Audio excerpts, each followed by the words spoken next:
Quem aí já comprou um bem de alto valor, seja uma casa, um carro, um terreno, e acabou zerando todas as suas reservas e depois, num momento aí de emergências, acabou passando por alguns apertos?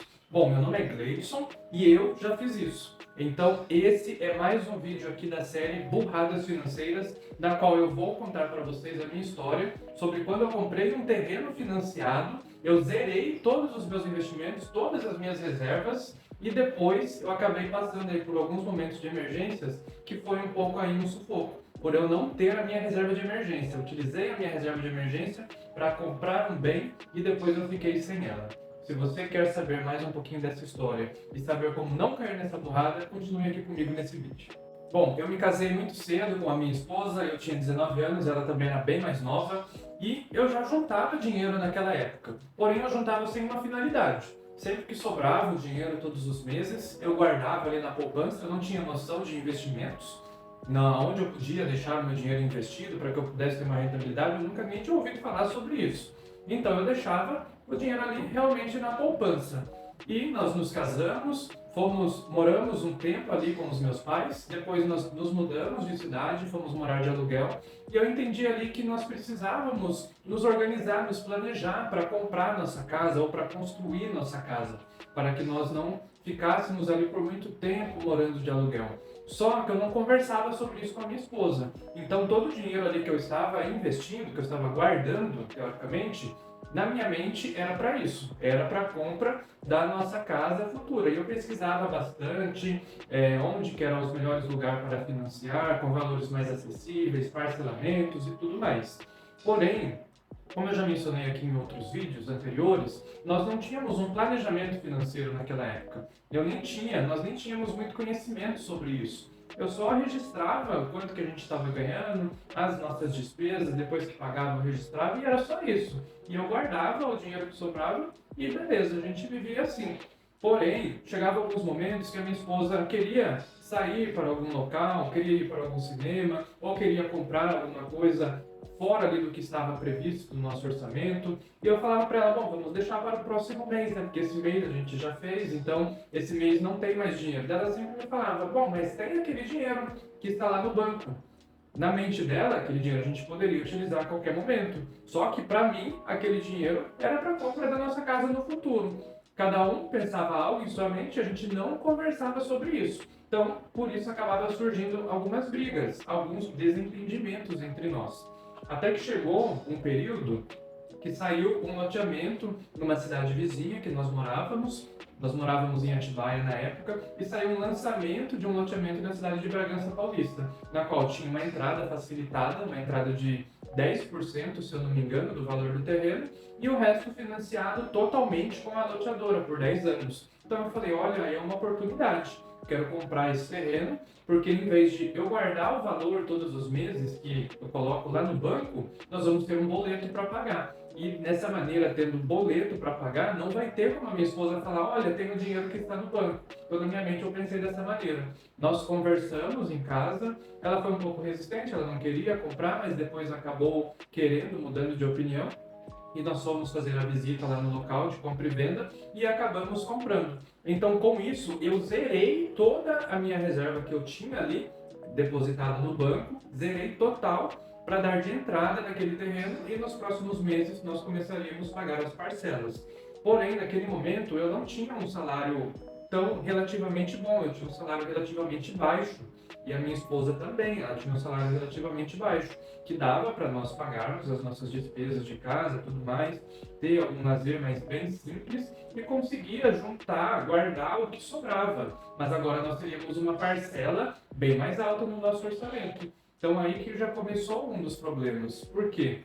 Nós acabamos zerando totalmente a nossa reserva de emergência. Para nós não era uma reserva, era apenas um dinheiro guardado, mas nós não tínhamos essa noção que nós precisávamos ter uma reserva de emergência para possíveis emergências e precisávamos ter investimentos para outros objetivos. Então eu quero dar algumas dicas, algumas orientações aqui para que vocês não venham fazer essa burrada, igualmente eu fiz. Porque depois, alguns meses depois, nós acabamos passando por alguns períodos de dificuldades, por não ter aquela reserva de emergência para nos suprir. Logo depois veio a abertura da nossa loja, do nosso comércio, que eu já mencionei aqui para vocês também. Então ali já foi um outro momento de dificuldade por nós não termos a reserva de emergência. Então eu vou sempre frisar aqui para vocês o quão importante é vocês terem a reserva de emergência de vocês. É importante vocês conquistar os sonhos e objetivos, sim, mas sem precisar tocar nessa reserva de emergência, porque o nome dela já fala,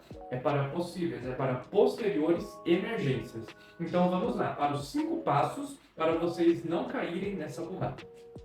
E o primeiro passo é que você converse com o seu cônjuge, com o seu companheiro, com a sua companheira, com o seu familiar, com quem divide ali o seu planejamento com você. Quais são os objetivos que vocês têm para o futuro, para que vocês possam traçar um plano, traçar uma direção e para que vocês conquistem esse plano, esse projeto. E se vocês não conversarem sobre isso, você estará pensando, querendo executar algo, e o seu companheiro ou companheira pensando e querendo executar algo totalmente diferente. E vocês vão ter que fazer isso por meio de telepatia? Não existe isso. Vocês têm que conversar. Vocês têm que dialogar quais são os objetivos para o futuro para que vocês possam conquistar da melhor forma possível. O passo número 2, muito importante, é que vocês tenham um planejamento financeiro e que vocês separem os investimentos de acordo com cada finalidade. Então, como eu citei aqui no início desse vídeo, é importante você ter os investimentos para a sua reserva de emergência. Esses valores você só vai poder acessar quando surgir alguma emergência. Se você quer comprar um terreno, uma casa, um apartamento, é importante você ter investimentos para esse fim. Então você investe todos os meses para que quando chegar no momento, seja a soma do valor total à vista, seja o valor da entrada, você já tenha esse valor que é totalmente destinado para esse fim. Se você quer comprar um carro, a mesma coisa. Então é importante você ter investimentos para cada objetivo que você deseja conquistar aí no decorrer da sua vida. Terceiro passo para você não cair nessa burrada é você não tomar decisões baseadas na emoção. Porque muitas vezes, na maioria dos casos, quase 100%, se você tomar decisões baseadas na emoção, pode ter certeza que vai te trazer problemas, vai te trazer dores de cabeça, você vai ter arrependimentos futuros. Como no meu caso, eu tomei ali uma decisão baseada na emoção. Eu quis comprar aquele terreno para que eu pudesse ter um boleto e não sobrar mais o dinheiro para investir, porque eu não tinha noção que eu precisava ter essa conversa com a minha esposa. Olha, vamos nos planejar para que nós possamos comprar isso? Então eu quis fazer algo ali baseado na emoção. Então, quantas vezes você pode estar comprando vários itens baseados na emoção e depois pode afetar aí grandemente o seu planejamento, as suas finanças, o seu fluxo de caixa. Então, é muito importante você ter essa consciência. Quarto item para você não cair nessa burrada é na compra de um terreno, de uma casa ou de um apartamento. É importante você avaliar os demais custos que virão com essa compra também. Porque muitas vezes não vai ser só o valor da parcela. Por exemplo, se a parcela é no valor de R$600 ou no valor de R$1.000, nossa, isso aqui cabe no meu orçamento, tranquilo, eu aperto aqui, eu aperto ali e cabe. Beleza, mas e os valores excedentes que virão? Por exemplo, se for algum local em condomínio, vai ter a taxa de condomínio. Se for um terreno e você não for construir agora, você precisa lá ter uma manutenção, mandar alguém limpar ele e tudo mais. Tem os custos com documentação também, algo muito importante que as pessoas muitas vezes acabam não colocando na ponta do lápis. Então vão vir vários outros custos que é importante você estar planejado para isso, para que não te peguem de surpresa. E algo muito importante também na compra de um imóvel é se é realmente na cidade, na região, que você pretende morar por um bom tempo ou até mesmo para o resto da sua vida. Por quê? Não é tão fácil você se desfazer de um imóvel assim. Como, por exemplo, se você mora de aluguel e você precisa se mudar, seja porque você não quer mais morar naquela cidade, ou seja por uma proposta de emprego e tudo mais, é só você desfazer aquele contrato de locação, alugar uma casa na outra cidade, no outro estado, na outra região e tranquilo. Agora, se você tem a casa, o apartamento que é seu, comprado, não é tão fácil assim você se desfazer. Ou você vai mudar e vai ter que deixar ele fechado, ou você vai colocar ele à venda, mas pode ocorrer aí um bom tempo até que a venda venha a se concretizar, ou então você vai ter que alugar. e muitas vezes você vai poder ter dor de cabeça com o inquilino e tudo mais.